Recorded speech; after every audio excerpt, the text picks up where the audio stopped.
예, 제가 기도드리고 오늘은 마가복음 8장 22절부터 30절까지 말씀을 함께 읽고 이 말씀을 살펴보겠습니다.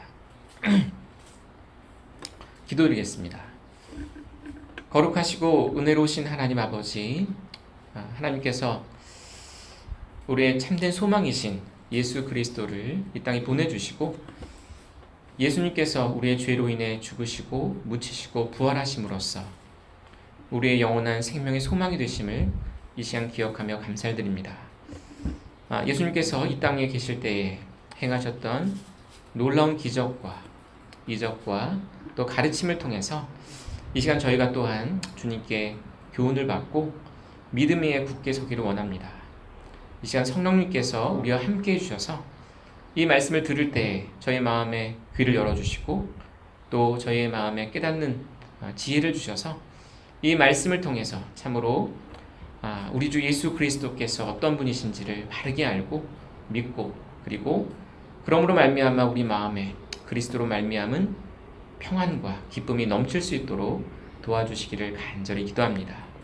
이 시간을 주님께 부탁드리며 이 모든 기도를 우리의 구원자이신 예수 그리스도 이름으로 간절히 기도드렸습니다. 아멘. 네, 오늘 말씀은 마가복음입니다. 마가복음 8장 22절부터 30절까지인데요. 예, 저와 함께 한 절씩 교대를 읽어주시기 바랍니다. 제가 먼저 22절 읽겠습니다. 그분께서 벳세다에 이르심에 그들이 한 눈먼 사람을 데리고 그분께 나와 그를 만져주실 것을 그분께 간청하거늘 그분께서 그 눈먼 사람의 손을 잡고 그를 고을 밖으로 데리고 나가사 그의 눈에 침을 뱉으시며 그에게 안수하시고 그가 무엇을 보는지 그에게 물으시니 그가 쳐다보고 이르되 사람들이 나무처럼 생긴 채 걷는 것을 내가 보나이다 하거늘 그분께서 그의 눈에 다시 안수하시고 그가 쳐다보게 하시니 그가 회복되어 모든 사람을 또렷하게 보매 그분께서 그를 그의 집으로 보내며 이르시되 고을에 들어가지도 말고 또 고을에 아무에게도 그것을 말하지 말라 하시니라. 예수님과 그분의 제자들이 나가서 가이사랴 빌립보의 고을들로 들어갈 때에 그분께서 길에서 자기 제자들에게 물으며 그들에게 이르시되 사람들이 나를 누구라 하느냐 하시니 그들이 대답하되 침례자 요한이라 하나 어떤 이들은 엘리야라 하기도 하며 다른 이들은 대언자들 중에 하나이다 하매 그분께서 그들에게 이르시되 그러나 너희는 나를 누구라 하느냐 하시니 베드로가 그분께 대답하여 이르되 주는 그리스도시니이다 하매 같이 읽겠습니다. 그분께서 그들에게 명하사 그들이 자기에 대하여 아무에게도 말하지 못하게 하십니다. 오늘 말씀의 제목은 너희는 예수 그리스도를 누구라 하느냐라는 제목입니다. 너희는 예수 그리스도를 누구라 하느냐. 오늘 본문의 말씀은 먼저 예수님께서 벳세다라는 곳에 계실 때에 한 눈먼 사람을 치료하시는 기적으로부터 시작합니다. 예수님께서는 이 땅에서 우리의 구원의 일을 행하실 때에 눈먼 사람들의 눈을 자주 열어주셨습니다. 우리는 성경을 통해서 눈먼 사람의 눈을 여는 것을 종종 보았기 때문에 예수님께서 눈먼 자의 눈을 열어주셨다는 것이 얼마나 놀라운 일인지를 우리는 느끼지 못할 때가 있습니다. 그러나 여러분 생각해 보십시오. 지금도 이렇게 21세기를 살고 있는 우리 현대도 눈먼 사람을 치료하지 못합니다. 여러 가지 질병으로 인해서 녹내장이라든지 또는 황반 변성을 통해서 시력을 상실하게 되면 병원에서는 해줄 게 없습니다. 치료할 수도 없고 눈을 뜨게 할 수가 없는 것이죠. 그런데 예수님께서 2000년 전에 이 땅에 계실 때에 눈먼 사람들의 눈을 자주 열어주셨습니다. 이 예수님께서 눈먼 자의 눈을 열어주셨다는 것은 예수님께서 하나님의 아들이시라는 것을 입증하는 아주 분명한 증거입니다. 왜냐하면 이 세상에서 그 누구도 사람은 신이 아닌 사람이 눈을 완전히 멀어서 시력을 상실한 사람의 눈을 열어주어 시력을 온전하게 회복시켜준 예는 한 번도 없기 때문입니다. 여러분 한번 역사책을 읽어보시거나 아니면 신화를 한번 읽어보십시오. 눈먼 자의 눈을 떴다고 하는 이 사건은 우리가 어떤 책을 보아도 사실 찾을 수 없는 일입니다. 우리가 예를 들어서 그 심청전이라고 하는 신봉사의 눈이 떴다고 하는 것은 완전히 이거는 신화나 어떤 동화 같은 이야기고, 정말 실제로 사람이 눈을 열어줬다는 것은 이것은 이 눈을 열어준 예수님이 보통 일반 사람과 똑같은 사람이 아니라 예수님이 바로 하나님이시고 하나님의 아들이시라고 하는 아주 분명하고도 부인할 수 없는 증거인 것이죠. 예수님은 이 눈먼 자의 눈을 열어주시기 전에, 얼마 전에 우리가 함께 살펴본 것처럼 귀가 먹고 말을 못하는 자의 귀를 열어주시기도 하고 그의 입을 열어주셨습니다. 예수님은 이처럼 귀 먹은 자의 귀를 열어주시고 말 못하는, 우리가 보통 벙어리라고 불렀었죠 예전에. 그것이 요즘은 이제 농아라고 부르기도 하고 말을 못하는 상태입니다. 혀가 굳어져서 혀를 움직이거나 발성기관이 말을 할 수 없는 그런 상태로 망가져 있는 사람을 예수님께서 아주 쉽게 한마디를 하셨습니다. 에바다라고 한마디 하셨을 때, 열리라고 하셨을 때 귀가 열리고 혀가 풀려서 듣게 되고 말을 할 수 있는 이와 같은 놀라운 치료가 이제 예수님을 통해서 베풀어진 것이죠. 자, 오늘은 예수님께서 이 땅 가운데서 여러 번 행하셨던 눈먼 자의 눈을 열어주시는 일을 행하셨는데, 오늘의 사건은 조금 굉장히 다른 사건들보다는 굉장히 특이한 점을 갖고 있습니다. 왜냐하면 예수님께서 이 눈먼 사람을 고치시는데 평소와는 다르게 굉장히 특이한 방식으로 고치십니다. 예수님은 원래 하나님이시기 때문에 그냥 말씀만 하셔도 귀가 열리는 분입니다. 그러니까 말씀만 열려라 하셔도 귀가 열리는 분인데, 오늘 보게 되면 예수님은 굉장히 번거롭게 행하셨습니다. 그냥 이 눈먼 사람을 고쳐달라고 사람들이 그를 이끌고 왔을 때 예수님은 23절 보시게 되면 그 눈먼 사람의 손을 잡고 고을에서 바깥으로 나가셨습니다. 그리고 나서 그의 눈에 침을 뱉으셨습니다. 굉장히 특이하죠. 눈에 침을 뱉으시고 그리고 안수하셨습니다. 그러면서 이렇게 질문을 하셨는데요. 내가 무엇을 보느냐? 이렇게 질문하셨더니 이 눈 멀었다가 치유받은 사람이 이렇게 말합니다. 사람들이 걸어 다니는데 나무처럼 생긴 모습으로 걸어 다니는 것을 내가 봅니다. 그러니까 다시 말하면 예수님이 침도 뱉으시고 안수까지 하셨는데 완전히 낫지 않고 눈이 반쯤만 회복된 것입니다. 예전에 이런 경우가 없었거든요. 예수님께서 그냥 한 번만 말씀을 하시거나 아니면 한 번만 어떤 그 명령하시면 눈 멀었던 사람이 완벽하게 치유가 돼서 시력을 완전히 회복했는데, 오늘은 이 사람이 완전히 시력을 회복하지 못하고 반쯤 회복한 것입니다.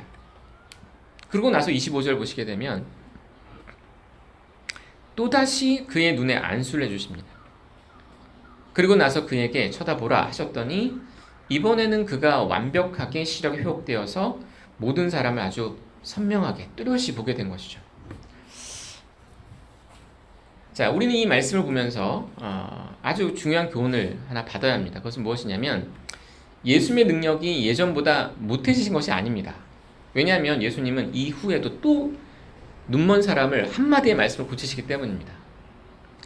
우리가 이 말씀을 통해서 배워야 될 한 가지 사실은, 예수님은 어떤 사람을 치료하실 때 자신의 주권대로 자신이 원하는 방식으로 고치신다는 것입니다. 어떤 사람은 말씀만으로 고치기도 하시고, 또 어떤 사람은 침을 뱉어 진흙을 이어서 그 눈에 발라주셨습니다. 요한복음 9장을 보게 되면 태어나면서부터 눈이 먼 사람이 나오는데 그 사람을 고치실 때는 또 달랐습니다. 방식이 침을 땅에 뱉으셔서 이번에는 진흙을 이기신 다음에 눈에다 이렇게 바르셨습니다. 그리고는 그 사람에게 실로암이라고 하는 못에 가서 씻고 오더라. 그랬더니 그가 실로암에 가서 씻고 오자 눈이 뜨였습니다. 발랐을 때 뜨여진 것이 아니라 씻고 왔을 때 눈이 열렸습니다. 또 성경을 보게 되면 여러분이 많이 들어보셨을 이름인데 바디메오라고 하는 사람에 대해서 들어보셨을 것입니다. 예, 이 바디메오라는 사람이 길가에 앉아서 눈먼 채 구걸하고 있다가 예수님이 지나가신다를 소리를 듣고 나서는 그 예수님을 향해 막 큰 소리로 부르짖습니다. 다윗의 자손이여 저를 불쌍히 여기소서라고 막 이렇게 외칩니다. 자, 그랬더니 이제 예수님께서 그의 소리를 들으시고 그를 부르십니다. 근데 바디메오가 예수님께 나왔는데 예수님께 이렇게 물으시죠. 내가 너에게 무엇을 해주기를 원하느냐? 그랬더니 바디메오가 저의 눈을 뜨기 원합니다. 제가 시력을 받기 원합니다. 라고 예수님께 아뢰입니다. 그랬을 때 예수님이 내 믿음이 너를 구원하였으니 내 믿음대로 될지니라 이렇게 말씀하십니다. 내 믿음대로 될지니라. 이번에는 예수님 침도 안 뱉으시고 진흙을 만들지도 않으시고 사람을 보내지도 않으십니다. 그냥 한마디로 내가 원하노니 내 눈이 시력을 받을지어다. 이 한 말씀만 하시자 바디메오가 바로 눈을 떠서 예수님을 따르면서 찬송했습니다. 이상하지 않습니까? 어떨 때는 예수님이 그냥 내 시력을 받을지어다 한마디만 하시면 시력을 받고, 어떨 때는 땅에다 침을 뱉어서 진흙을 이겨서 눈에 바르시고, 이번의 경우에는 땅에 뱉은 것이 아니라 그 사람 눈에 직접 뱉으셨습니다. 그의 눈에 침을 뱉으시며 그에게 안수하시고 그가 무엇을 보는지 그에게 물으셨습니다. 그리고 특이한 점은 색다른 점이 이런 것이죠. 다른 사건들은 한 번에 고치셨는데 이번에 이 눈먼 사람은 두 차례 안수하셔서 고쳐주셨습니다. 예수님의 능력이 줄어들거나 적어진 것이 아님에도 예수님은 사람을 고치실 때 다양한 방식으로 자신이 뜻하신 어떤 수단을 사용해서 고치십니다. 자, 이것을 통해서 우리가 배워야 될 아주 중요한 교훈이 이것입니다. 하나님은 우리를 구원하실 때 모든 사람을 다양한 방식으로 구원하신다는 것이죠. 하나님은 사람을 구원하시되 똑같은 방식으로 구원하시는 것이 아닙니다. 어떤 사람은 한 번에 회심을 하면서 눈이 완전히 뜨여져서 회심한 이후에 완벽하게 자신이 구원받았다는 것도 알게 되고 그 구원이 흔들림 없이 어떻게 보면 온전한 모습으로 주님을 따르는 사람도 있습니다. 그러나 어떤 사람들은 그 구원을 받았으나 어떤 과정을 거쳐서 더 온전함으로 나아가는 사람도 있는 것이죠. 그래서 우리는 어떤 사람을 보면서 어떤 사람의 어떤 그 회심의 어떤 간증이나 회심의 모습을 보면서 저 사람이 저렇게 회심했으니까 모든 사람이 저렇게 회심할 것이라 생각하면서는 안 됩니다. 네.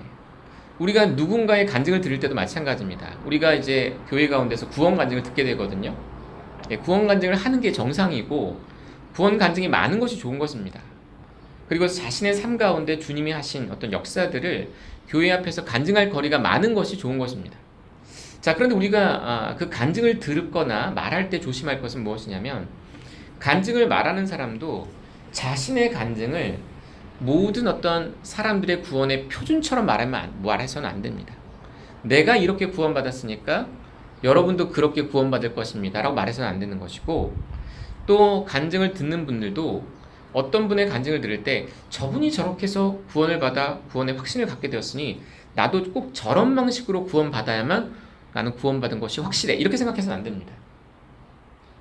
우리의 구원은 굉장히 다양한 방식으로 옵니다. 하나님께서 우리를 구원하시는 그 방식이 굉장히 주권적이고 다양하다는 것을 우리는 여기서 꼭 배워야 합니다. 예수님께서 이 똑같은 눈먼 사람을 고치시는데도 다 방식이 다릅니다. 이건 굉장히 우리에게 의미심장한 것입니다. 똑같은 질병을 갖고 있는 사람을 고치시는데도 똑같이 고치지 않고 주님이 자신의 방식대로 고치셔서 결국에는 눈을 뜨게 하십니다. 자, 오늘 구원받은 이 사람을 보게 되면 처음에 주님께서 굉장히 어떻게 보면 우리가 볼 때는 세밀하고 여러 가지 단계를 통해서 접근하셨는데 그 접근하신 어떤 방식의 끝이 반쯤 보이는 것이었습니다. 나무처럼 사람들이 걷는 것을 볼 뿐이었죠. 그리고 나서 예수님께서 또다시 안수하시자 그때야 비로소 모든 사람을 아주 또렷하게 볼 수 있을 만큼 완전히 시력이 회복되었습니다.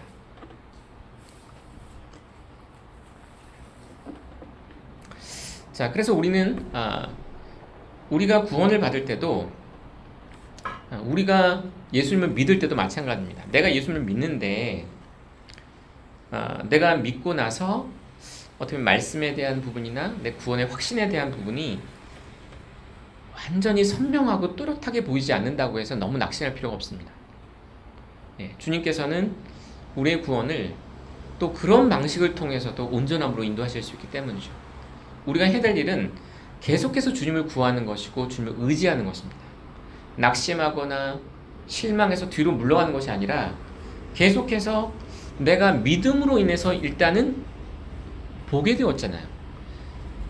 이 눈먼 사람도 어떻습니까? 처음에는 완전히 눈이 멀어서 사람을 아예 볼 수 없는 사람이었습니다. 사람이 지나가도 지나가는지 소리만 들을 뿐 그 사람의 형체조차 볼 수 없었던 사람입니다. 그러나 그가 눈을 뜨게 되면서 이 사람들이 나무처럼 이렇게 기둥처럼 보이는 것이죠. 나무 기둥처럼 색상도 어떻게 보면 선명하지 않고 모양도 이렇게 또렷하진 않지만 사람들이 이렇게 지나가는 모습이, 나무는 지나갈 수 없잖아요. 나무는 식물이기 때문에 땅에 박혀 있지만 나무처럼 생겼는데 막 사람이 지나가니까 사람이구나 한 것이죠. 이것만 해도 큰 변화입니다. 전혀 보지 못했던 사람이 이제 보기 시작한다는 것, 그리고 보기 시작하면서 눈을 떴다는 것이 굉장히 중요한 것이죠. 우리는 그 보기 시작한 이 단계를 무시하거나 멸시해서는 안 됩니다. 굉장히 중요한 것이죠. 큰 변화입니다. 그러나 그럼에도 불구하고 우리는 거기에 만족할 수는 없습니다. 우리가 눈을 떴는데, 여러분 한번 생각해 보십시오. 우리가 하나님의 은혜로 눈을 떴는데 사람을 이렇게 눈, 코, 입도 안 보이고 머리도 안 보이고 이렇게 몸의 곡선도 안 보이고 옷도 안 보이고 그냥 나무처럼 보인다고 생각해 보세요. 뭔가 아쉽지 않습니까? 뭔가 온전하지 않기 때문에 부족함이 느껴지죠. 우린 계속해서 주님을 구해야 합니다. 어떤 사람이 내가 예전에는 성경을 읽거나 말씀을 들을 때 아무것도 안 보이고 아무것도 안 들렸는데 이제는 내가 말씀을 들을 때 무언가 마음의 감동도 있고 깨달음도 있고 뭔가 지식이 들어오는 것 같습니다. 그런데 거기서 멈춰서는 안 됩니다. 중요한 것은 주님의 치료의 목적은 반쯤 고치는 것이 아니기 때문이죠. 예수님께서 사람을 고치실 때 절대 반쯤 고치다가 그냥 중단하지 않으십니다. 하나님은 어떤 사람을 고치시고자 하면 반드시 그 사람을 온전하게 고쳐주십니다. 예수님께서 어떤 사람의 눈을 뜨게 하실 때는 반쯤 뜨게 하시는 것이 아니라 온전하게 뜨게 하시기를 원하시는 것이죠. 그래서 예수님께서는 그의 눈에 다시 안수를 해주셨습니다. 그리고 그의 눈을 온전히 회복시켜서 모든 사람을 이번에는 또렷하게 사람의 얼굴도 구별할 수 있고 자신의 어머니와 아버지와 자신의 친족들을 다 알아볼 수 있도록 그렇게 밝은 시력을 주신 것이죠. 자, 그래서 여러분들이 만약에 여러분 상태를 잘 보셔야 합니다.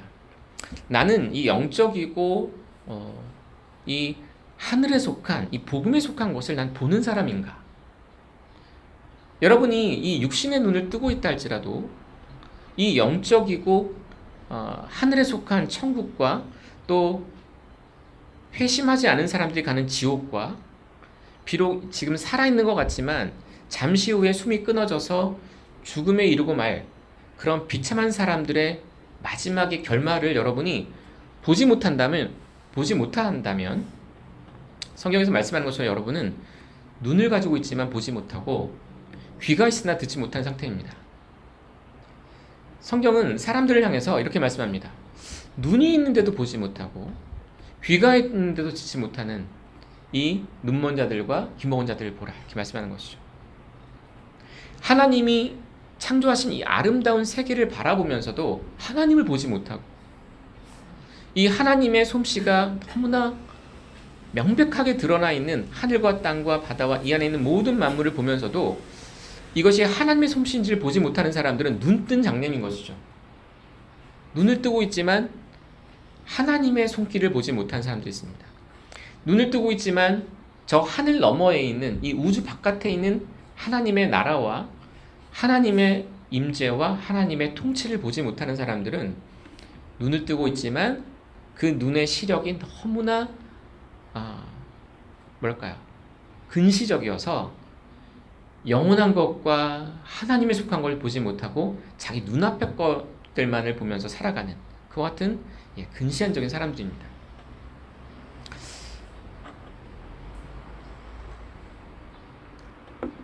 전혀 보지 못하는 사람들은 그런 상태죠. 근데 교회에 나오시는 분들은 어떻게 보면은 계속 꾸준히 교회에 나온다는 것은 이 말씀을 통해 무언가 자기 안에 지식이 들어온다는 것입니다. 그리고 이 하나님의 말씀이 무언가 권위가 있고 진리를 담고 있고 쉽게 무시할 수 없는 어떤 진실성이 있기 때문에 계속해서 교회에 나오게 되는 것이죠. 그런데 많은 사람들이 어떻게 보면은 이 사람들을 보되 나무가 걸어다니는 것처럼 보는 상태에서 머물러 있는 사람들이 참 많은 것 같습니다. 그러니까 교회는 나오는데 뭔가 깨닫기도 하고 뭔가 감동도 있고 평안도 있는데 거기서 더 나아가지 못하는 것처럼 보이는 사람들이 많이 있습니다. 반드시 중요한 것은 주님께서는 우리에게 이런 온전한 회복을 주신다는 것을 기대하셔야 합니다. 그리고 그것을 구해야 되고 그것이 이루어질 때까지는 결코 멈춰서는 안 되는 것이죠. 기도하고 주님께 간구하는 것을 멈춰서는 안 됩니다. 예수님께서는 이 사람을 이렇게 온전히 치료하신 다음에 그 사람을 이제 그들의 가족에게로 돌려보내십니다. 그런데 예수님께서 이 사람을 보내시면서 우리가 이해하기는 참 어려운 말씀을 하십니다. 26절인데요. 그분께서 그를 그의 집으로 보내며 이르시되 고을에 들어가지도 말고 또 고을의 아무에게도 그것을 말하지도 말아라. 이렇게 하셨습니다. 왜냐하면 이 사람이 눈먼 사람이기 때문에 눈을 뜨면 어떻게 될까요? 예전에는 우리 시대처럼 이사나 이주가 잦은 편이 아니었습니다. 지금은 우리가 이웃이 자꾸 바뀌지만 예전에는 그냥 한 번 살면 평생 그곳에 사는 것입니다. 이 사람이 눈 멀었다는 것은 모든 동네 사람들이 다 아는 것이죠. 이 사람이 눈을 뜨고 가면 온 고을 사람들이 난리가 날 것입니다. 아니 우리가 알고 있는 이 김아무개, 이 아무개가 눈을 떴네? 어떻게 그럴 수 있지? 라고 생각하면서 막 사람들이 놀라서 예수님께 막 몰려들 것이죠. 예수님은 그것을 원하지 않으셨습니다. 예수님은 사람들이 자기를 인정하고 인기를 얻는 것에 전혀 관심이 없으셨습니다. 이 부분이 예수님이 하나님이심을 보여주는 아주 중요한 어떤 증거 중에 하나입니다. 만약에 예수님이 사람이라면 사람들의 특성은 자신의 어떤 업적을 사람들에게 널리 알려서 그것을 통해서 자신이 사람들의 인기를 얻고 사람들의 어떤 숫자와 세를 규합해서 무언가 강한 세력을 형성하려고 하고 뭔가 그것을 통해서 큰 힘을 얻으려고 하는 것이 모든 사람의 공통점입니다. 무언가 사람들에게 인정을 받거나 사람들에게 뭔가를 이렇게 널리 퍼뜨리려고 한 사람은 어떻게든 자기의 능력과 가르침을 널리 알려서 사람들이 자기를 따르게 만드는 것이 사람들의 100% 공통적인 특징이죠. 근데 예수님은 다르십니다. 예수님은 그런 것에 아무 관심이 없습니다. 없으십니다. 사람들을 모으는 거에 관심이 없으세요. 그러니까 사람들이 몰려오는 것은 막지 않으시지만 절대 일부러 사람들을 이렇게 오도록 만들지 않으십니다. 그 이유는 나중에 말씀을 드리겠지만 결국에 하나님께서 예수님께 주신 사람들은 다 하나님께서 이끄시기 때문입니다.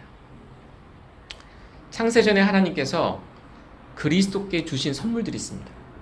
창세전에 하나님께서 미리 하신 자들이 있다고 말하고 하나님께서 예정하신 자들이 있다고 말씀합니다. 창세전에 그리스도 안에서 선택하신 자들이 있고 하나님께서는 그 사람들을 다 궁극적으로는 다 이끌어 주십니다. 하나님이 이끌어 주시는 것이죠. 사람이 광고를 하고 홍보를 해서 널리 퍼뜨리지 않아도 하나님께서 사람들의 마음 가운데 또 하나님의 섭리와 주권 가운데 역사하셔서 반드시 구원받아야 될 사람들은 하나님께서 다 그리스도께로 인도하시는 것이죠. 그렇기 때문에 예수님은 절대 자신이 나서서 사람들을 이렇게 모으지 않으십니다. 예수님은 찬란한 태양처럼 아무리 가리려 해도 가릴 수 없는 그런 찬란한 빛이시기 때문에 예수님은 스스로 자기를 드러내려 하시지 않아도 예수님은 그 예수님의 권능과 지혜와 가르침과 그분의 삶 전체가 빛처럼 찬란하게 빛났기 때문에 억지로 어떤 인위적인 방식으로 사람을 모으려 하지 않아도 사람들이 예수께 나옵니다.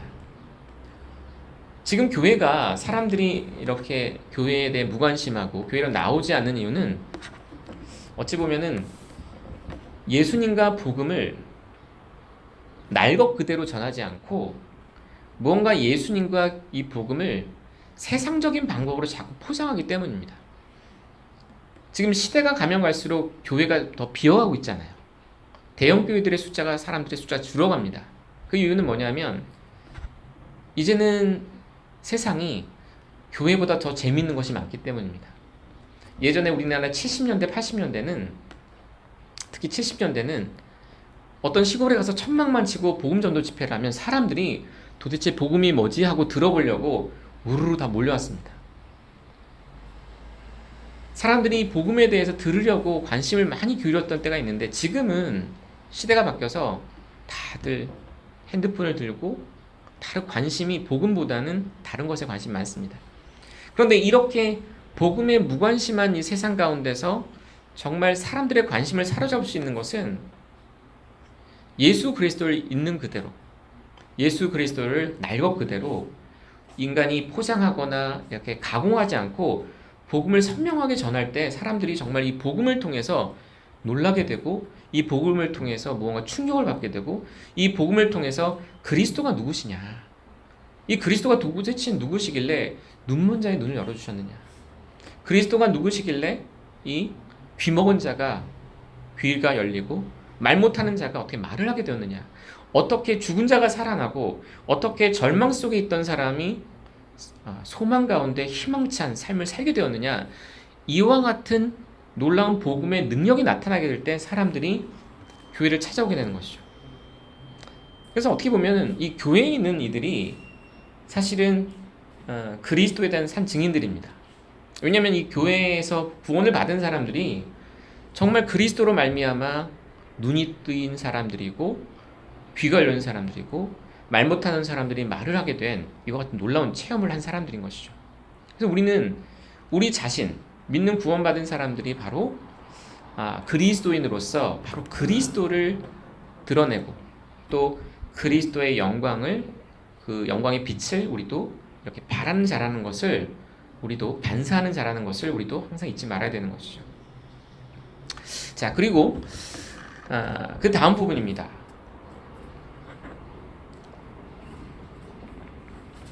자, 이번엔 예수님께서 벳세다에서 가이사라 빌보란 지역으로 이제 옮기셨습니다. 이 가이사라라고 하는 것은 카이사르가 이제 황제란 뜻입니다. 로마의 황제가 시저, 가이사랴, 황제란 뜻인데요. 어떻게 황제의 이름을 따서 지은 도시입니다. 굉장히 중요한 도시죠. 이 도시로 들어가시면서 제자들에게 이렇게 물으셨습니다. 사람들이 나를 누구로 아느냐? 예수님은 자신을 사람들이 누구라고 부르는지에 관심을 가지셨습니다. 그랬더니 제자들이 사람들의 반응을 예수님께 전달합니다. 어떤 사람은 예수님을 가리켜서 침례자 요한이 죽었다가 부활한 사람이다 라고 말한다는 것이죠. 왜냐하면 헤로드 왕이 이 침례 요한을 목베어 죽였지 않습니까? 그 목베어 죽임을 당한 요한이 다시 부활했기 때문에 이렇게 놀라운 기적을 행한다. 왜냐하면 사람이 죽은 자를 살리고 눈먼 자의 눈을 뜨게 하고 나병 환자를 치료하고 안진뱅이를 일으켜 세우고 불구자를 온전한 신체를 가진 사람을 변화시키니까 이걸 보면서 사람들이 이런 기적을 행할 수 있으려면 침례의 요한이 부활해야 되는 것이다 라고 생각한 것이죠. 또 어떤 이들은 구약시대 가운데 굉장히 큰 이적을 행했던 엘리야라고 생각했습니다. 잘 아시는 것처럼 엘리야가 하늘에서 불이 내려오게 하고 하늘에서 비가 내리지 못하게 했었죠. 3년 6개월 동안. 엘리야가 기도했더니 이스라엘 전 지역에 3년 6개월 동안 비가 한 방울 내리지 않았습니다. 그리고 엘리야가 죽은 아이를 살리기도 했고요. 굉장히 많은 기적을 했던 사람입니다. 이 엘리야가 다시 왔다. 이 말라기에 보게 되면 엘리야가 다시 오리라는 예언이 있거든요. 이렇게 기적을 많이 행하는 것을 보니 이 예수님의 엘리야가 다시 온 것이구나 라고 생각한 것입니다. 예수님이 기적을 행했다는 것은 아무도 부인하지 않았습니다.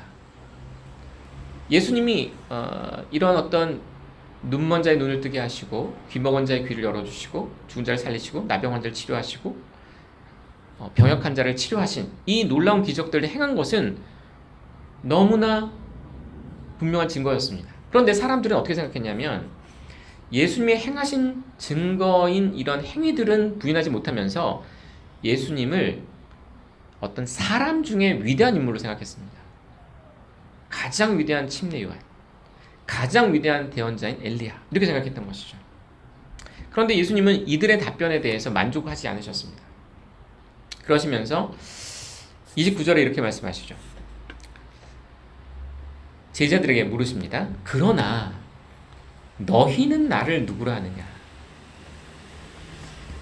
사람들은 나에 대해서 그렇게 말하는데 그러면 나를 따르는 너희는 나를 누구라 하느냐? 이렇게 물으셨습니다. 그럴 때 베드로가 예수님께 아주 흡족한 대답을 드립니다. 당신은 그리스도십니다. 주는 그리스도시요 하나님의 살아계신 하나님의 아들이십니다. 라고 고백하죠. 저는 여러분에게도 한번 이 질문을 드리고 싶습니다.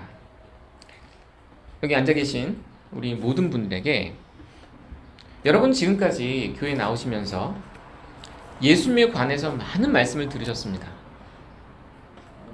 예수님의 가르침도 들으셨고 예수님의 어떤 이런 기적들에 대한 사건들도 많이 들으셨죠? 그럼 여러분은 예수님을 누구라고 생각하십니까? 여러분은 예수님을 위대한 어떤 인간적인 스승 중에 한 명이라고 생각하십니까? 아니면 예수님이 정말 그리스도라 불려지는 하나님의 아들이라고 생각하십니까? 만약 여러분이 정말 예수님은 정말 하늘로부터 오신 하나님의 아들 그리스도시다 라고 여러분이 정말 어린아이같이 믿으신다면 여러분은 그 믿음을 통해서 구원받을 수 있습니다. 정말 여러분이 예수님을 그리스도다, 이 그리스도가 어떤 의미를 담고 있는지를 아시면서 그리스도라고 믿으신다면 그 믿음이 여러분을 구원에 이르게 하는 것이죠. 이 베드로가 대답한 이 대답에 대해서 예수님이 만족하셨습니다. 자, 마가복음 오늘 읽은 8장에는 나와 있지 않지만 마태복음을 가보게 되면 예수님께서 이렇게 말씀하셨습니다. 베드로야, 너에게 이것을 계시하신 분은 살과 피가 아니요 하늘에 계신 내 아버지시니라, 이렇게 말씀하셨습니다. 제가 읽어드리겠습니다. 베드로가 이렇게 대답하죠. 주는 그리스도시요 살아계신 하나님의 아들이십니다. 이렇게 고백하자 예수님께서 그에게 응답하여 이렇게 말씀하십니다. 바요나 시모나, 내가 복이 있도다. 그것을 내게 계시한 이는 살과 피가 아니요 하늘에 계신 내 아버지시니라. 자, 원래 그 시몬이 원래 베드로의 원래 이름입니다. 시몬이 원래 그의 본 이름이고 그의 아버지 이름이 요나입니다. 그래서 바요나 시몬이란 말은 요나의 아들 시몬이라 뜻입니다. 그런데 예수님이 그에게 이렇게 말씀하셨습니다. 너는 복받은 자다. 너는 복을 받았다. 그 이유가 무엇이냐면 너에게 이 사실을 계시한 분이 바로 하늘에 계신 내 아버지이기 때문이다. 너가 그것을 정말로 믿는다면 그것은 살과 피, 다시 말하면 인간입니다.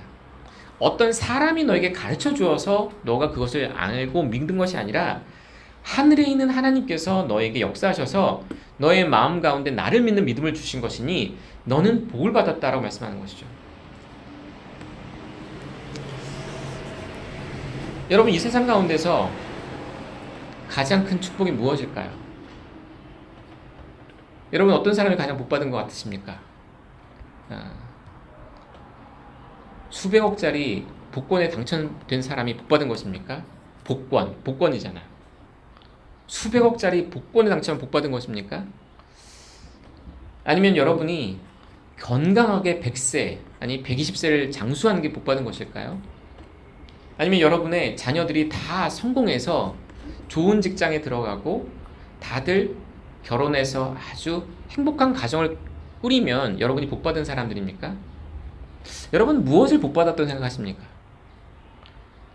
여러분이 노년에 쓸 걱정 없이 쓸 그와 같은 재정적인 여유가 여러분의 통장과 아니면 여러분의 재테크하는 어떤 땅과 건물에 그렇게 어떤 투자되어 있으면 여러분이 복 받은 것입니까?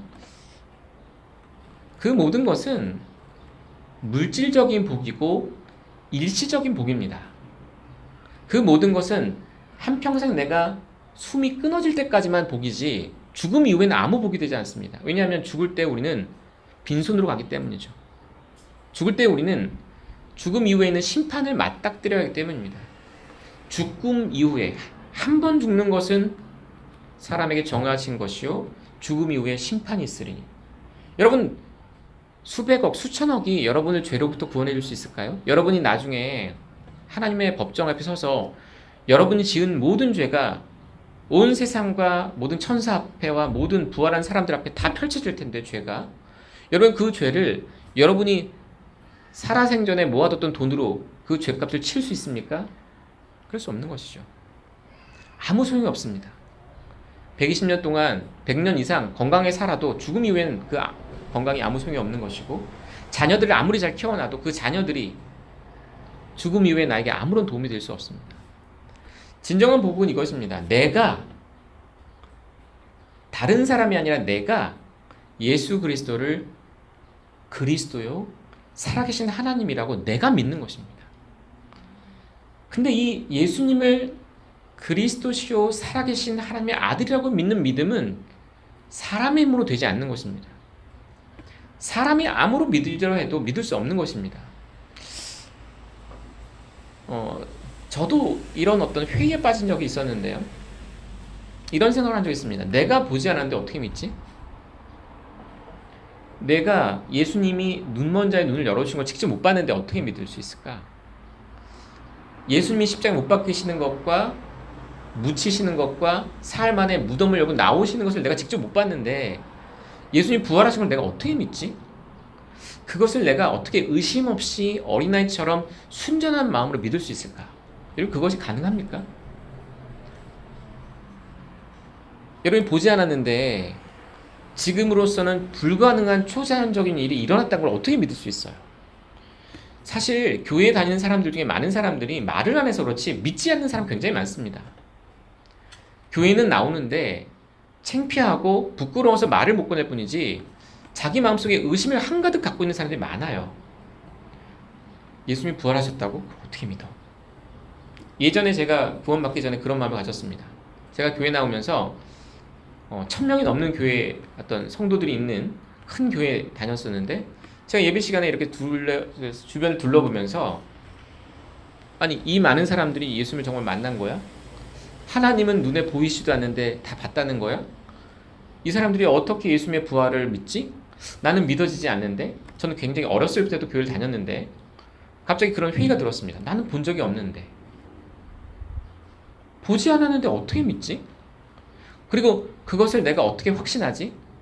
제가 그 당시 믿었던 것은 뭐냐면 제가 직접 예수님을 만나서 믿은 게 아니라 저의 선생님들과 목사님들과 부모님과 어떤 주변 사람들에 대한 어떤 주변 사람들의 증언을 들으며 믿은 것입니다. 다른 사람들이 다 그렇다고 하니까. 왜냐하면 제가 믿는 가정에서 태어났고 제 주변에는 항상 믿는 사람들이 있었기 때문에 그 사람들이 다 예수님이 부활하셨다고 말하고 예수님이 구원자라고 말하니까 나도 당연히 그 문화 속에서 그것을 동의한 겁니다. 이것은 이것과 굉장히 유사한 거예요. 이슬람 교회에서 태어나면요, 어떤 이란이나 이라크 지역에 태어난 사람들은 태어나면서도 무조건 알라를 믿게 됩니다. 그리고 마호메트를 유일한 선지자라고 믿어요. 왜 그런지 아십니까? 그 문화 속에서, 그 종교 속에서 태어나고 자라기 때문에 그런 것입니다. 그래서 그게 절대적인 진리라고 받아들이고 수용하면서 살아가는 겁니다. 교회도 그런 사람들이 많습니다. 그냥 교회에서 믿는 가정에 태어났고 그런 문화 속에서 자랐기 때문에 나는 그냥 예수님을 인정하고 교회를 다니는 사람들이 많은 것이죠. 그런데 그 믿음으로는 구원받지 못합니다. 그 믿음은 하나님으로부터 온 계시가 아니기 때문에 그래요. 여러분도 마찬가지입니다. 여러분도 만약에 여러분의 믿음이 다른 사람들이 그렇게 말하니까, 교회 목사님이 그렇게 말하고 다른 주변의 친한 분들이 그렇게 말하고 주변에서 그렇게 말하기 때문에 나는 믿는다 이렇게 말씀하시는 분이 있다면 그 믿음은 구원 얻는 믿음이 아닙니다. 성경에서 구원 얻는 믿음이란 오늘 예수님께서 베드로를 칭찬하시면서 말씀하셨던 것처럼 너는 복받은 자다. 그 이유가 뭐냐면 하늘에 계신 내 아버지께서 너에게 그것을 계시해 주셨기 때문이다 라고 말씀하는 겁니다. 사람이 정말 예수님을 믿으려면 하나님의 계시가 필요합니다. 다시 말하면 성령님의 역사가 필요하다는 것입니다. 성령님께서 그 사람의 마음 가운데 이 복음의 말씀을 의심 없이 믿을 수 있도록 마음의 중생이라고 하는 거듭남을 주셔야 합니다. 왜냐하면 사람은 머리로 생각해서 따져보면서 믿어지지 않는 것을 거부하게 돼 있기 때문이에요. 아마 여러분들 가운데도 교회에 오랜 시간 다녔지만 예수님에 대해서 안 믿는 것은 아닌데 그렇다고 내가 완전히 믿어지는 것도 아닌 그런 반쯤 보이는 상태로 머물러 있는 분이 있을 수 있습니다. 그것은 아직 성령님을 통해서 하늘의 계시가 온전히 임하지 않았다는 뜻입니다. 여러분이 구해야 될 것은 무엇이냐면 성령님께서 여러분의 마음 가운데 계시해 주시도록. 계시한다는 건 무엇이냐면요, 이 보자기를 같은 것으로 무엇을 이렇게 싸면 안에 있는 내용물이 가려지잖아요. 보이지 않습니다. 그런데 계시란 무엇이냐면 그 안에 있는 내용물을 보지 못하게 가렸던 보자기를 걷어내는 것이 계시입니다. 밝히 보여주는 것입니다. 예수님과 예수님의 어떤 이와 같은 하나님 되심, 그리고 천국의 실제, 그리고 지옥이 실제로 존재한다는 사실, 그리고 죽음 이후에 심판이 있다는 것, 그리고 죽음 이후에 구원받은 자들은 천국으로 가지만 구원받지 못한 자들은 지옥에 간다는 이 엄중한 진리가 희미하게 보이는 것이 아니라 선명하게 보이도록 성령님께서 그 사람의 마음에 믿음을 주시는 것입니다. 믿게 하시는 것이죠. 그것이 계시입니다. 그래서 여러분 그것을 구하셔야 합니다. 만약 여러분 안에 정말 선명하게 나는 이 복음이 믿어지지 않는다, 복음을 거부할 수는 없고 이 성경책을 버릴 수는 없고 교회를 떠날 수는 없지만 그렇다고 해서 나는 이 복음의 말씀이 정말 100% 완전히 진실하다고 나는 믿지는 못한다는 분이 있다면 여러분은 그 믿음을 주시도록 기도하셔야 합니다. 주님께 간절히 기도하셔야 되는 것이죠. 그럴 때 주님께서 주시는 그 빛이 여러분에게 놀라운 복이 됩니다. 여러분이 마음을 다해 예수님을 향해 이렇게 말씀하는 것이죠. 예수님, 당신은 그리스도시고 살아계신 하나님의 아들이십니다 라고 정말 마음을 다해 고백할 수 있게 되는 것입니다. 그것이 바로 가장 이 세상에서 복받은 사람입니다. 그와 같은 고백을 마음을 다해 할 수 있는 사람이 정말 복받은 사람입니다. 왜냐하면 그 사람은 죽어도 살기 때문이죠. 예수님 이렇게 말씀하셨습니다. 나를 믿는 자는 죽어도 살겠고 살아서 나를 믿는 자는 영원히 죽지 아니하리라.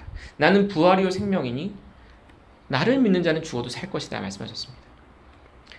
우리가 정말로 예수님을 믿는다면 우리는 죽어도 걱정이 없죠. 왜냐하면 우리는 죽음 이후에 우리 영혼이 그리스도와 함께 있게 될 것입니다. 사람이 죽으면 어떻게 되나요? 믿는 자는 죽으면 그리스도께로 갑니다.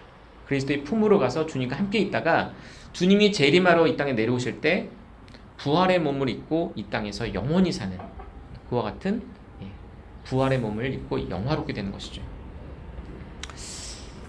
자, 이 계시에 대해서 조금 더 말씀을 드리고 싶습니다. 왜냐하면 이 계시가 굉장히 중요하기 때문이죠. 사람들은 이 하나님으로부터 오는 이 구원의 계시를 바라기보다는 그 계시가 아닌 다른 것을 의지하면서 신앙생활하는 경우가 굉장히 많습니다. 뭔가 체험을 의지하는 경우도 있고요. 내가 꿈에 뭐 예수를 봤다든지, 어떤 사람은 내가 죽어서 뭐 천국을 봤다는 사람도 있고, 뭐 지옥을 봤다는 사람, 별의별 사람들이 다 있지 않습니까? 그러나 그런 모든 체험들은 구원의 근거가 될 수 없습니다. 절대 체험은 구원의 근거가 되지 않습니다. 하나님께서 말씀 가운데 어떤 사람의 구원을 확증해 주실 때는 그것은 오직 예수 그리스도를 믿는 믿음에만 인을 쳐 주셨습니다. 다시 말해서 내가 예수님을 누구라고 생각하느냐, 누구라고 믿느냐가 그 사람의 구원을 우지하는 것이지, 절대 그 사람이 무언가 대단한 것을 보거나 체험했다고 해서 그 사람의 구원이 안전한 것이 아닙니다. 자, 그렇기 때문에 우리는 예수님을 아는 것이 굉장히 중요합니다. 자, 그런데 이 예수님을 아는 것이 오늘 제가 이제 두 가지로 나눠서 말씀을 드릴 텐데, 첫 번째는 예수님이 그리스도시요 살아계신 하나님의 아들이라고 하는 했을 때, 이 그리스도가 어떤 뜻인지를 알아야 합니다. 그리스도. 이 마가복음은 예수님에 대해서 아주 간결하게 표현했습니다. 지금 마태복음은 예수님에 대해서 베드로가 주는 그리스도시요 살아계신 하나님의 아들입니다, 이렇게 두 마디로 대답했는데, 마가복음은 아주 한마디로 요약했습니다. 당신은 그리스도십니다. 다시 말해서 예수님이 그리스도라는 것을 아는 것이 구원입니다. 그렇다면 이 그리스도가 무슨 뜻인지를 알아야 되겠죠. 먼저 그리스도라고 하는 말씀의 뜻은 이 그리스도는 그리스어에서 온 건데 크리스토스의 음역입니다. 그리스도, 크리스토스. 이 크리스토스는 기름 부음을 받은 자라는 뜻입니다. 기름이 부어진 자. 또 이 기름 부음을 받은 자라는 뜻은 히브리어에서 메시아입니다. 메시아. 많이 들어보셨죠? 예수님이 메시아시다. 이 메시아가 바로 히브리어로 기름 부음을 받은 자라는 뜻입니다. 자, 그래서 예수님이 그리스도란 뜻은 예수님은 기름 부음 받은 자라는 뜻입니다. 그런데 이 기름 부음을 받았다는 뜻은 하나님께로부터 인정받은 자라는 뜻입니다. 하나님이 보내신 자, 하나님이 인정받은 자. 그런데 구약 성경 가운데 기름 부음을 받은 자는 누구냐면 특별히 왕이었습니다. 왕. 하나님께서 이스라엘 민족을 다스릴 왕을 세우실 때 그 왕에게 반드시 대언자가 가서 기름을 붓게 하셨습니다. 예수님이 그리스도라고 믿는다는 것은 예수님이 왕이시라고 믿는 것입니다. 예수님이 왕이시다. 예수님이 온 세상을 통치하는 유일한 왕이시라는 걸 믿는 것입니다. 이것이 가장 대표적이었기 때문에 예수님의 제자들도 예수님을 믿을 때 그리스도로 믿으면서 예수님께서 어린 양으로 죽으신다는 것은 잘 생각 못했습니다.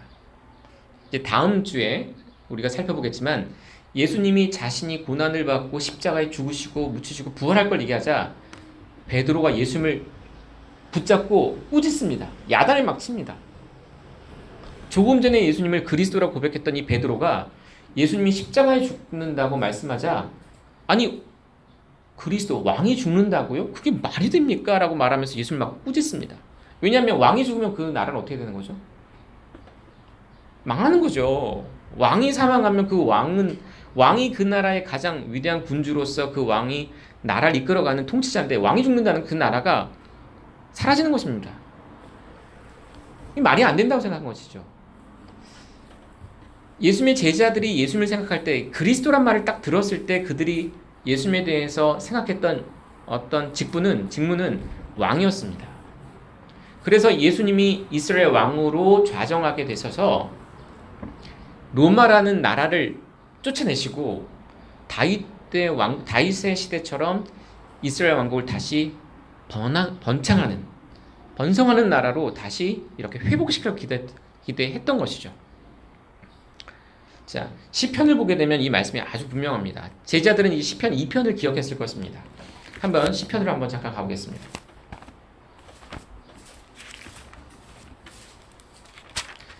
자, 시편 2편. 자, 2절을 한번 같이 읽어보겠습니다. 시편 2편. 시편은 맨 앞쪽에 있습니다. 자, 1, 2절을 같이 읽어볼까요? 읽겠습니다. 시작. 어찌하여 이교도들이 경로하며 백성이 헛된 일을 꾀하는가? 땅의 왕들이 스스로 나서며 치리자들이 함께 의논하여 주와 그분의 기름 부음 받은 자를 대적하여 이르기를. 자, 여기 보게 되면 기름 부음 받은 자라는 표현이 나오죠. 이 말이 메시아라는 뜻입니다. 메시아. 이 단어를 그리스도로 번역하면 크리스토스, 그리스도가 되는 것입니다. 자, 그런데 이 주님과 기름 부음 받은 자를 대적하면서 사람들이 왕들이 일어난다고 말하죠. 잘 아시는 것처럼 헤로드 왕과 빌라도와 그 다음에 어떤 대언자들과 수제사장들과 대제사장이 일어나서 예수님을 대적합니다.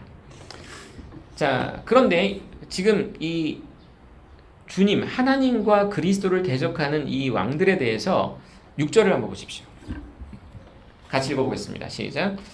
그럼에도 내가 이미 내 왕을 내 거룩한 산 시온에 세웠노라 하시리로다. 아까 기름 부음 받은 자를 세웠다고 말씀하시면서 이 기름 부은 자를 또 누구라고 표현하십니까? 나의 왕이다. 내가 세운 왕이다. 거룩한 시온산에 세운 이스라엘의 왕이라고 선언하시는 것이죠. 자, 그러니까 그리스도는 누구십니까? 이스라엘 왕이십니다.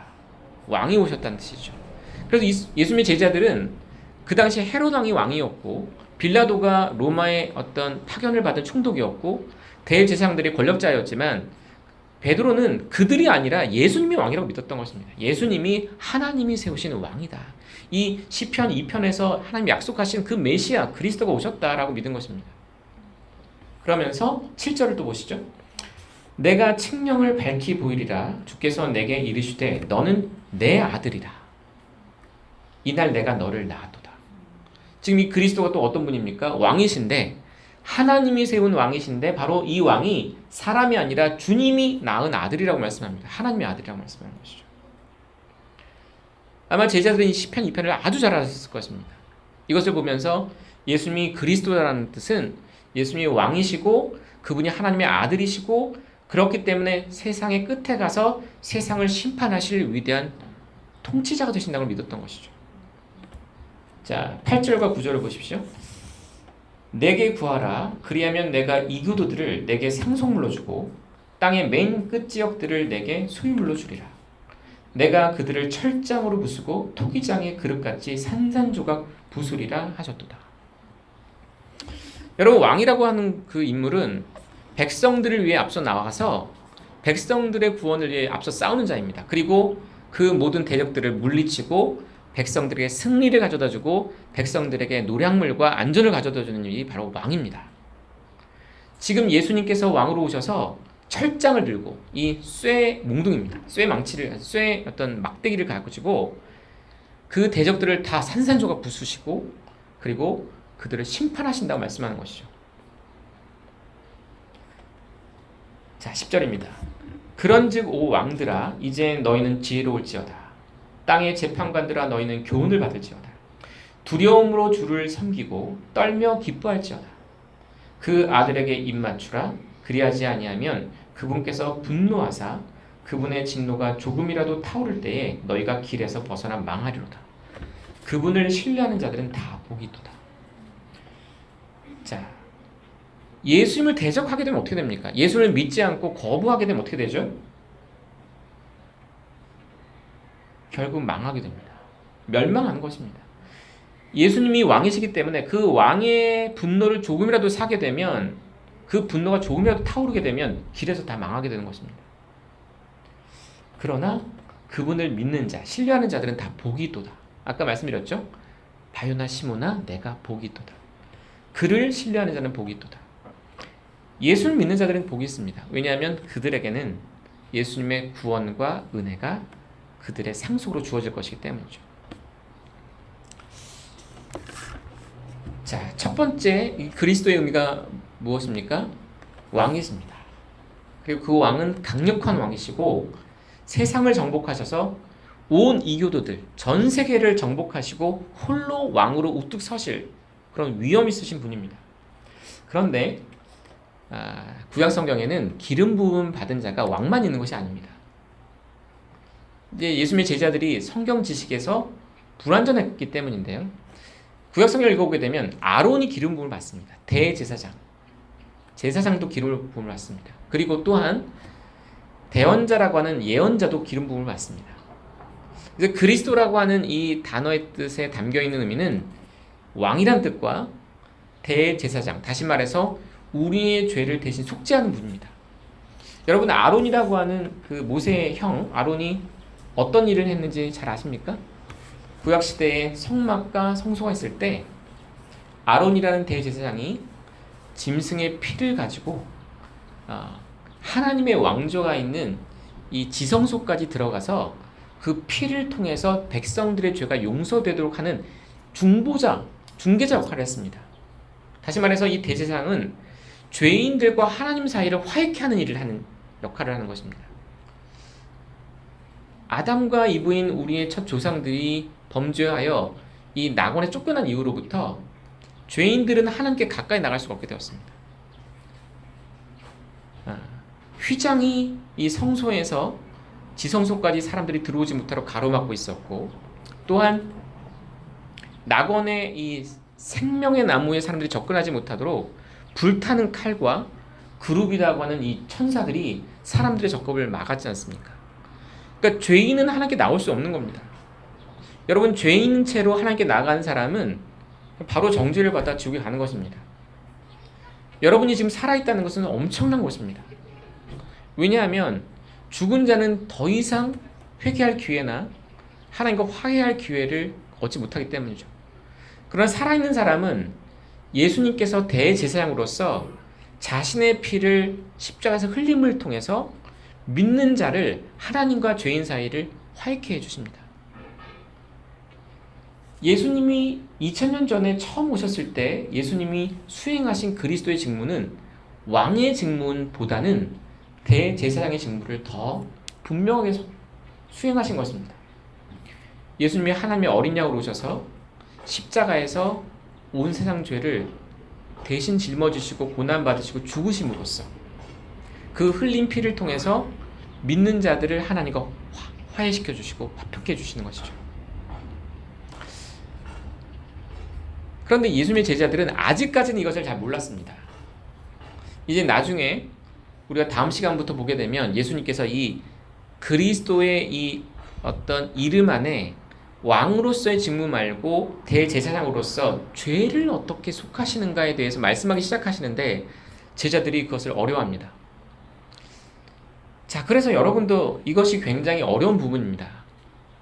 사람들이 예수님을 왕으로서 오셨다? 그거는 참 어떻게 보면은 이해하기 쉬운데 어떻게 사람이 나의 죄를 대신 속죄할 수 있지? 이 부분을 믿기 힘들어합니다.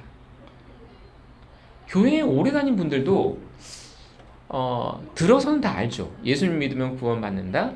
예수님의 십자가를 통해서 죄의 속죄를 받는다.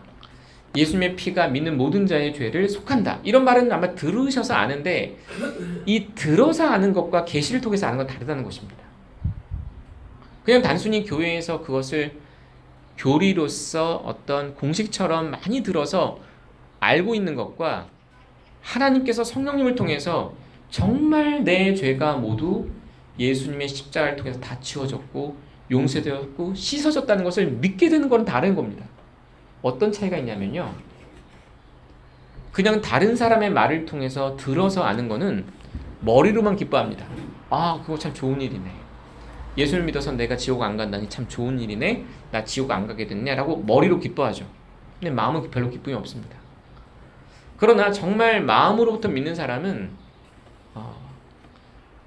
이 세상에 천금, 아니 이 온 세상을 1000개, 10,000개, 10,000,000개를 얻는 것보다 내 죄가 그리스도의 피로 용서됐다는 게 더 기쁜 사람입니다. 그게 마음으로 믿는 것과 머리로 믿는 것의 차이입니다. 머리로 믿는 사람은 깨달은 사람인데 기쁘긴 합니다. 내가 지옥에 안 가게 됐다네, 기쁘죠. 근데 그 기쁨이 그다지 자기 삶에 정말 진정한 기쁨이 되지 못합니다. 머리로는 그렇게 기쁘다고 생각하면서도 삶 속에서는 항상 우울합니다. 자기 처지를 보면서 항상 한탄하죠. 나는 별로 행복한 사람이 아닌 것 같아. 오히려 저 세상 사람들이 더 행복한 것 같아. 세상 사람들은 저렇게 아주 SNS나 아니면 푸사 사진에 여행 같은 해외 여행을 다녀오고 뭐 유럽 여행을 다녀오고 뭐 아주 맛있는 것을 먹고 이런 것을 올려놓으면서 아유, 저 사람들이 더 행복한 것 같은데 라고 생각하면서 살아가는 거죠. 그러면서 자기에 대해서는 이 구원이 별로 기쁨이 되지 않는 것입니다. 그러나 정말 성령을 통해서 자기의 죄의 짐의 무게를 느껴본 사람, 그 죄가 얼마나 끔찍한 것이고 그 죄로 인해서 양심이 고통받아 본 사람은 그 죄로 인해서 내가 이 양심이 깨끗하게 되어서 자유와 행복을 얻었다는 것이 얼마나 기쁜지를 압니다.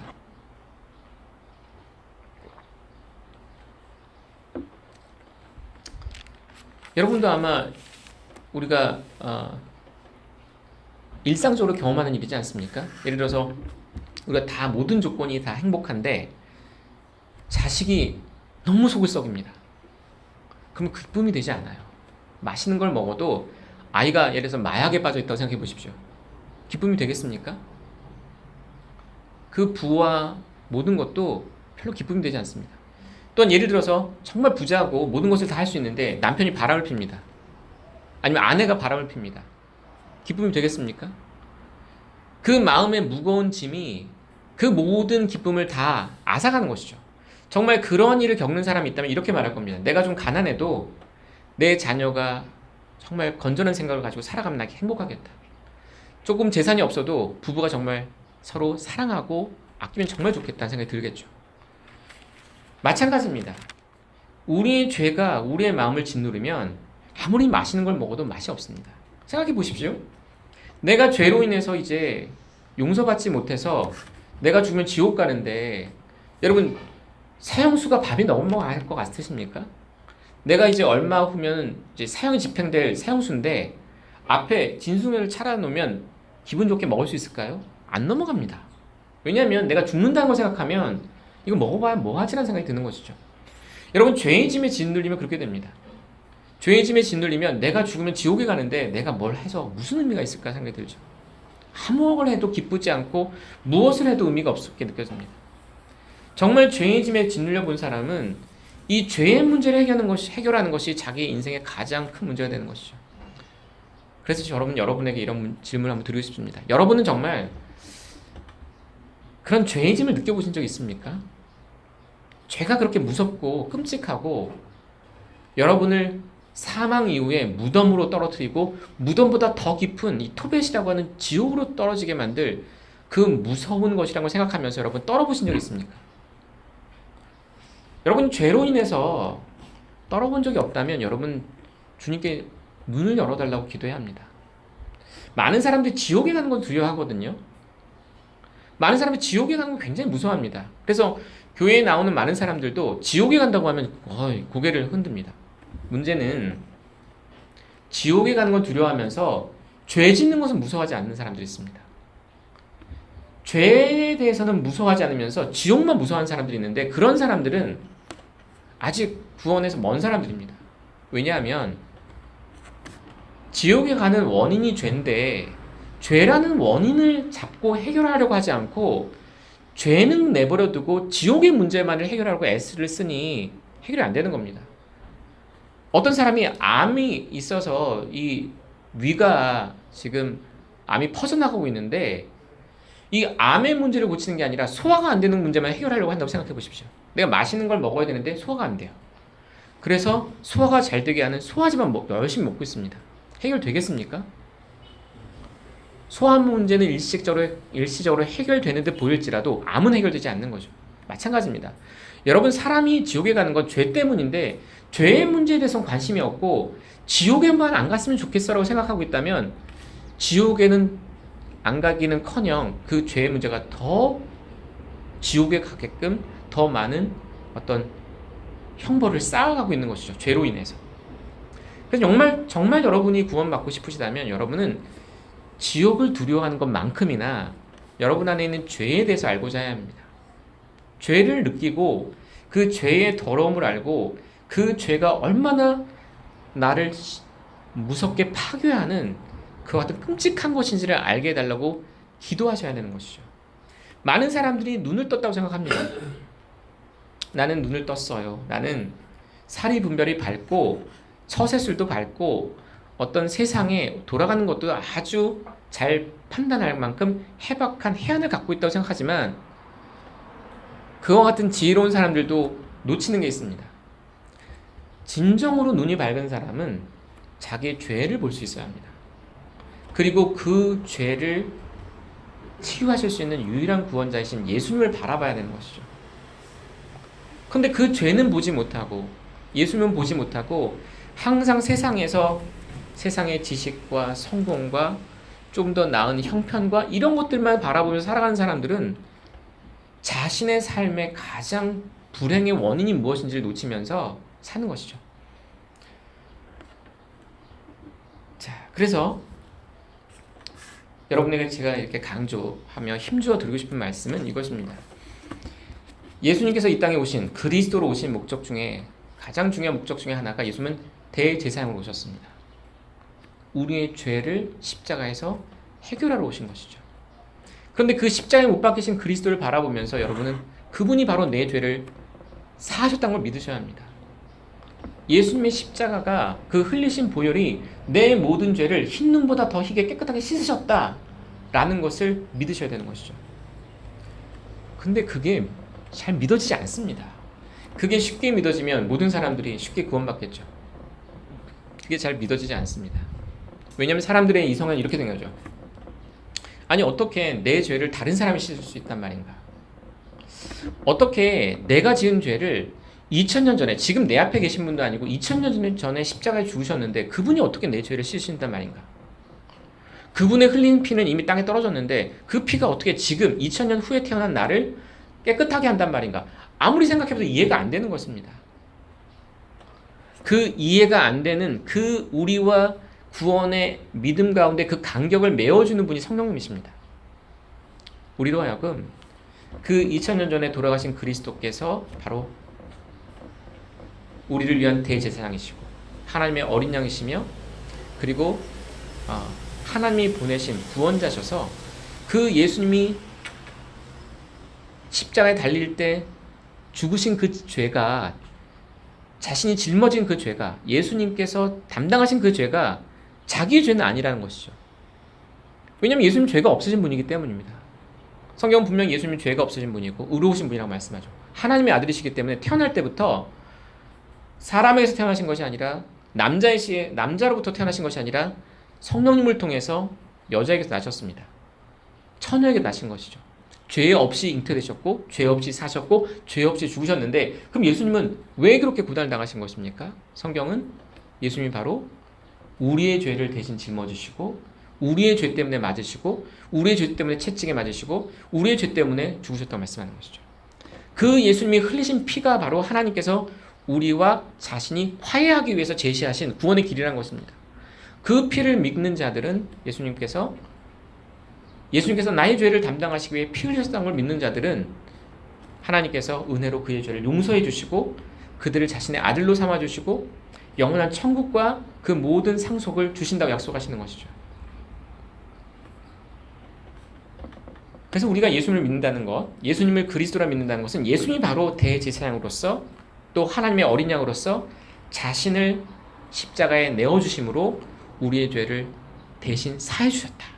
그리고 하나님과 우리 사이를 화목해 주셨다. 이걸 믿는 것입니다. 근데 이것을 믿는 것이 쉽지 않습니다. 성경은 이것을 믿는 것이 사실 사람의 힘으로는 불가능하다고 말합니다. 오직 하나님께서 이끄실 때만 가능하다고 말하죠. 자, 요한복음으로 한번 가보겠습니다.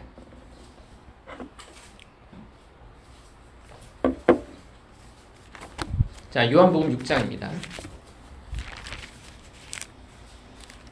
자, 요한복음 6장으로 가서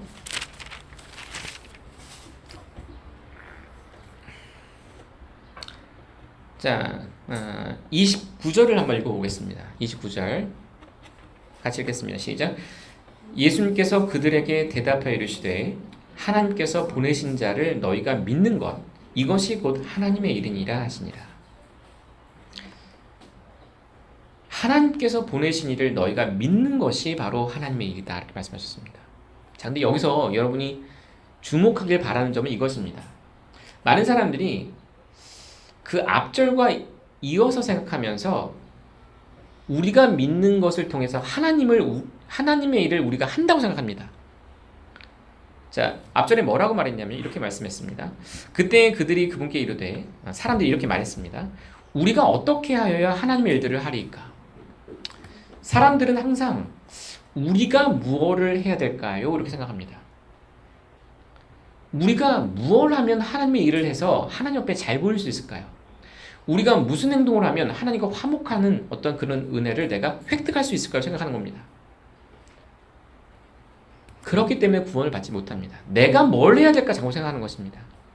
여러분 가운데도 아직 자신이 구원받았다는 확신이 없거나 나는 구원받았는지 모르겠어라는 분이 있다면 여러분이 그렇게 구원의 확신과 구원에서 멀리 있다고 느끼는 이유가 바로 여기 있습니다. 내가 구원받기 위해 뭘 해야 될까 자꾸 생각하는 것입니다. 내가 구원받으면 뭘 해야 되지? 뭘 하면 내가 구원받았다는 확신을 가질 수 있을까? 내가 해야 될 것에 자꾸 초점을 맞추는 것이죠. 그러나 구원을 받으려면 내가 해야 될 것이 아니라 하나님께서 보내신 자가 무엇을 하셨는가를 믿어야 되는 것입니다. 그리고 하나님께서 보내신 분을 믿어야 되는 것이죠. 그런데 여기서 한 가지 여러분이 관심을 기울여야 될 부분이 있는데 그것은 무엇이냐면 하나님께서 보내신 자를 너희가 믿는 것이 하나님의 일이라고 말씀하신 것입니다. 많은 분들이 이것을 놓칩니다. 하나님의 아들을 믿는 것을 내가 하는 거라고 생각합니다. 내 일이라고 생각합니다. 내가 해야 될 일. 근데 내가 하나님의 아들을 못 믿으니까 내 일을 못 한다고 생각합니다. 여러분 어떻게 생각하십니까? 예, 믿음 선물이죠. 네, 그렇죠. 선물을 우리가 받는 거죠. 네, 그렇죠. 맞습니다. 네네. 그런데 제가 드리고 싶은 얘기가 그냥 이야기입니다. 이 예수님과 예수님의 복음을 사람들이 믿으려 하지 않는다는 거죠. 그리고 너무 믿기 어렵다고 말하는 것입니다. 그리고 믿어지지 않는다고 말하는 것이죠. 믿으려 해도 안 믿어진다는 사람이 굉장히 많습니다. 그런데 중요한 것은 무엇이냐면 하나님의 일이라는 것이죠. 이것은 하나님께서 사람으로 하여금 믿도록 인도하신다는 것입니다. 자, 44절을 한번 제가 읽어드릴게요. 잘 들어보십시오. 나를 보내신 아버지께서 이끌지 아니하시면 아무도 내게 올 수 없으며 내게 오는 그를 마지막 날에 내가 일으키리라. 자, 예수님께서 뭐라고 말씀하시죠? 나를 보내신 아버지가 누구십니까? 하나님을 말씀하는 거죠. 하나님을 예수님께서 아버지로 부르십니다. 하나님이 이끌어주지 않으시면 아무도 내게 올 수 없다 이렇게 말씀하시는 것이죠. 결국은 어떤 사람이 예수님께 온다면 어떻게 됩니까? 아버지께서 내게 주시는 모든 자는 내게로 올 것이요 내게 오는 자는 내가 결코 내쫓지 아니하리라. 아버지께서 주시는 자는 다 내게 올 것이고 나는 그를 내쫓지 않고 받아주겠다 약속하셨습니다.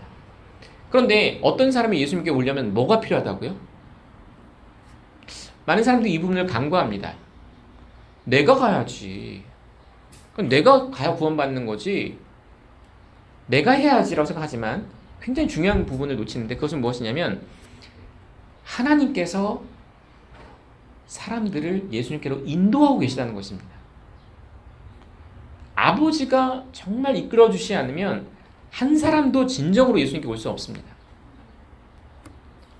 그런데 아버지가 이끌어 주시면 그 사람들은 다 예수님께서 마지막 날에 이렇게 세우십니다. 이 말씀 무슨 뜻입니까? 많은 사람들이 오해하는 부분이 이것인데요. 예수님께서 십자가에 못 박혀 돌아가시고 묻히시고 부활하셔서 구원을 이루셨으니 믿는 건 내가 해야 된다고 생각합니다. 내 능력으로 믿어내야 된다고 생각하지만 성경 뭐라고 말씀하냐면 그 믿음조차도 하나님이 주시는 선물이고 하나님이 믿도록 인도하신다는 것입니다. 왜냐하면 사람들은 그 십자가로 오기를 싫어하기 때문이죠. 사람들은 아주 오만하기 때문에 다른 사람을 의지해 구원받는 걸 원하지 않습니다. 아마 여러분도 다 그런 마음이 있으실걸요? 여러분 남에게 의존해서 구걸하며 사는 삶을 원하십니까? 아무도 원하지 않으실걸요? 다른 사람에게 이렇게 엎드려 절하고 그 사람으로부터 뭘 받아서 사는 걸 원하지 않으실걸요? 여러분들도 다 자기 능력으로 뭔가 일을 하고 돈을 벌어서 내 힘으로 뭔가를 성취하고 그것을 따라서 이렇게 마음대로 살고 싶어 하지 다른 사람을 의지하는 걸 원하지 않습니다. 왜냐하면 자존심이 있거든요. 누구한테 좀 줘 이런 말 하기 되게 싫잖아요. 나 좀 도와줘 이런 말 정말 우리 자존심이 상하는 일이거든요. 그러니까 사람은 본성적으로 교만하기 때문에 도와줘란 말 절대 하지 않으려고 합니다. 애들도 그래요. 어린 애들도 조금만 자가 생기면 내가 할 거야 그러지 엄마 아빠 도와주는 거 싫어. 내가 할 거라고 말합니다. 이 사람 안에는 엄청난 교만함이 있기 때문에 도와달라는 말을 하기 싫어합니다. 그런데 구원에서도 마찬가지입니다. 예수님께 나가서 나를 구원해 주십시오라고 정말 무릎을 꿇고 간절하게 부르짖는 걸 절대 하고 싶어 하지 않습니다. 그런데 하나님께서 그 사람에게 죄를 보여주시면 그리고 그 사람을 이끌어 주시면 그 사람은 예수님 앞에 나가서 무릎을 꿇고 긍휼을 구하면서 눈물을 흘리면서 도와달라고 부끄러운 것도 상관없고 자존심도 다 내려놓고 온 마음을 다해 주님께 도와달라고 외치게 됩니다. 여러분 바디메오라는 사람이 예수님이 지나갈 때 외쳤다고 말씀드렸죠? 다윗의 자손이여 저를 불쌍히 여겨 주십시오. 사람들이 조용하라고 막 고함을 치고 야단을 치는데도 아랑곳하지 않고 계속해서 예수님을 부르짖습니다. 바디메오는 자기가 눈 멀었다는 걸 알았기 때문에 자존심이 없었습니다. 사람들이 뭐라고 하든 그저 예수님을 향해서 큰 소리로 나 좀 살려주십시오라고 외쳤던 것입니다. 그처럼 가난한 마음은 사람에게 자발적으로 생기지 않습니다. 자기 스스로 만들어낼 수 없습니다. 오직 아버지께서 이끌어 주실 때 가능한 것이죠. 자, 45절입니다. 대언자들의 글에 그들이 다 하나님께 가르침을 받으리라 하고 기록되었으니 그러므로 아버지께 듣고 배운 자마다 내게로 오느니라. 하나님께서는 구원받을 자들을 계속 인도하십니다. 계속해서 마음 가운데 성령님을 통해서 감동을 주시고 깨닫게 하셔서 예수님께 나아가도록 계속 인도하십니다. 이 성령님을 통해서 이 마음이 죄에 대해 자각을 하게 되고 그리스도의 필요를 느끼게 되고 그리스도의 영광스러운 구원에 대해서 볼 수 있는 사람들은 그리스도께 나아가 구원을 구하게 되는 것이죠. 구원 받는 것입니다.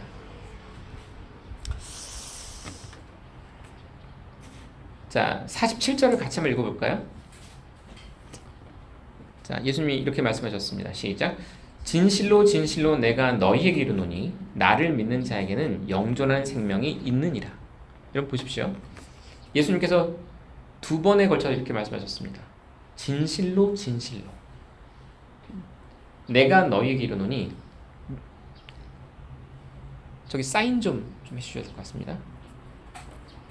나를 믿는 자에게는 영존한 생명이 앞으로 주어질 것이다가 아니라 이미 지금 현재입니다. 여기 보면 있느니라. 영원한 생명은 죽어서 얻는 게 아닙니다. 예수를 믿는 자에게는 예수님이 그 안에 생명이 되시기 때문에 예수님을 모셔드린 사람 안에는 이미 영생이 그 안에 들어와 있는 것입니다. 얼마나 놀라운 일입니까? 예수님을 믿게 되면 즉각적으로 구원을 받고 즉각적으로 생명을 얻고 즉각적으로 영생을 소유하게 되는 것이죠. 자, 시간이 이제 많이 지나서 좀 말씀을 마무리하겠습니다.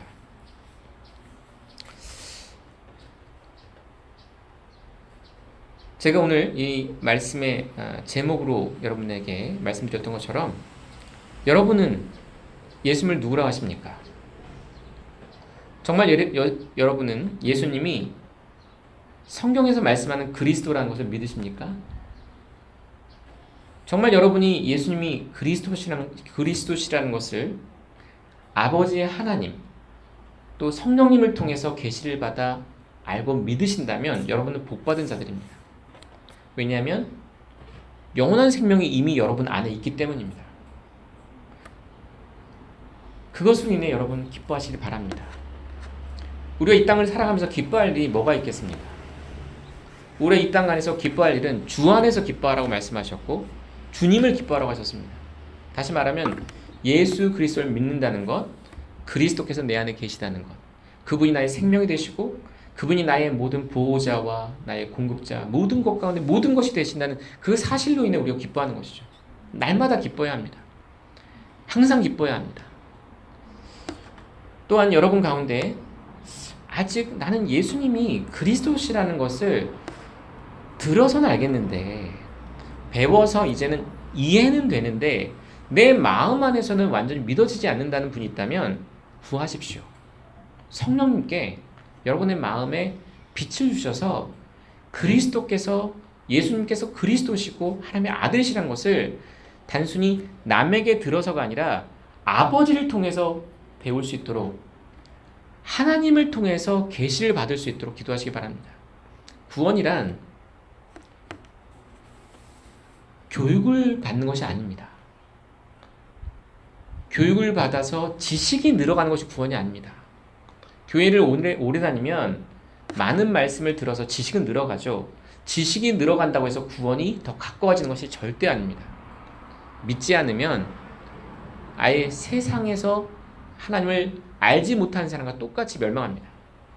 지식이 구원하는 것이 아니라 그리스도께서 여러분을 구원하시는 것입니다. 여러분에게 하나님께서 눈을 열어주시고 빛을 주셔서 정말 그리스도께서 하나님의 아들이시라는 것을 하나님으로부터 배우셔야 합니다. 성령님으로부터 배우셔야 되고, 성령님이 여러분의 마음에 구원의 확신을 주셔야 되는 것이죠. 그것이 구원입니다. 구원은 신적인 것이고 초자연적인 것이고 놀라운 권능으로 임하는 것입니다. 부모가 구원받았다고 자녀에게 구원을 물려줄 수도 없는 것이고, 아무리 대학원 강사가, 신학대학원 강사가 구원을 명쾌하게 설명한다고 구원을 전달해 주는 것도 아닙니다. 구원이란 사람이 주는 것이 아니라 하나님께서 하나님의 영을 통해서 놀라운 방식으로 직접 주시는 것입니다. 그렇기 때문에 여러분은 하나님 아버지께 예수 그리스도를 통해서 구하셔야 합니다. 그럴 때 하나님께서 여러분에게 예수 그리스도의 십자가를 통해서, 그 십자가의 보혈을 통해서 여러분에게 구원을 주실 것입니다. 그 구원이 여러분에게 속히 임하기를 간절히 소망합니다. 기도드리겠습니다. 기도드리기 전에, 제가 드리기 전에 잠깐 여러분에게 기도 드릴 시간을 잠깐 드리겠습니다. 한 3분 정도 여러분이 정말 이 예수님의 이 그리스도 되심을 참 의지하면서 이것이 얼마나 큰 복인지를 기억하면서 주님께 감사드리길 바라고, 또 주님 안에서 기뻐하는 기쁨이 되길 원하고요. 또 아직 예수님을 잘 모르신 분이 있다면 이 자리에서 기도하십시오. 집에 가서 기도하기보다 이 자리에서 입을 열어서 저에게 눈을 열어주셔서 그리스도를 밝히 계시해 주시고 예수님을 그리스도로 믿을 수 있는 믿음을 주시도록 잠깐 기도하셨으면 좋겠습니다. 잠깐 기도하고 제가 마무리 기도하겠습니다. 하늘에 계신 아버지 하나님, 이 시간 주님께서 역사해 주시기를 간절히 기도합니다. 하나님의 말씀이 선포될 때 성령님께서 함께 하심을 믿고 감사드립니다. 이 시간 우리 주 예수 그리스도께서 우리를 구원하는 구원자로 이 땅에 오셔서 눈먼 자의 눈을 열어주시고 귀 먹은 자의 귀를 열어주시고 또 말 못하는 자의 입을 열어주신 것처럼 주님께서 참 죄인들에게 임하셔서 눈을 뜨게 하시고 예수 그리스도의 십자가를 보여주시고 또 그 죄에 대해 애통하는 마음을 주셔서 그리스도의 보혈을 통해서 구원으로 인도하시는 은혜로 인해 감사를 드립니다.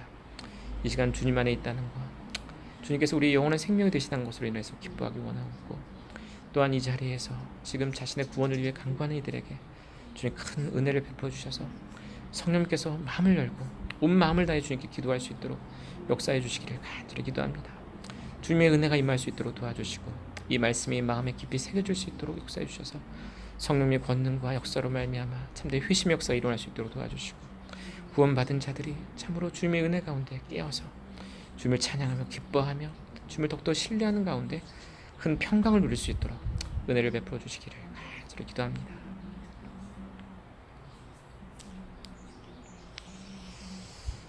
하나님 아버지, 이 시간 하나님께서 우리에게 베푸신 이 말할 수 없이 크고 영광스러운 은혜로 인해서 감사를 드립니다.